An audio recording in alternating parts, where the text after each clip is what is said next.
Le célèbre photojournaliste Alan Tannenbaum ressuscite le New York des années 70 dans une nouvelle exposition.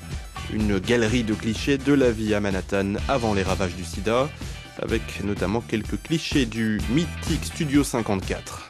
40 ans de carrière à découvrir à la Soho Blues Gallery, au cœur de l'Upper East Side à New York.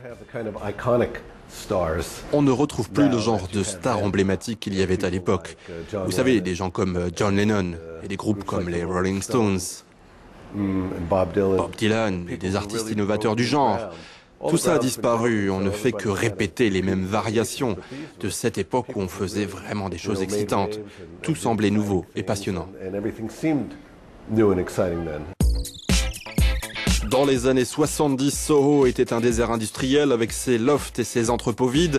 Les artistes, musiciens et jet-setters se réunissaient dans des galeries, des clubs ou à la sortie des bars. Un style de vie immortalisé par Tannenbaum. Désormais, ce sont les boutiques de luxe qui ont assiégé le quartier. Bien, il est certain que l'argent a tout changé. Vous savez, c'est un des facteurs. Dans les années 70, New York était une ville désespérée, brisée. Vous n'aviez pas besoin de beaucoup d'argent. Tout était abordable et tout cela créait une sensation de liberté. Et je pense que ça a aussi engendré beaucoup de créativité.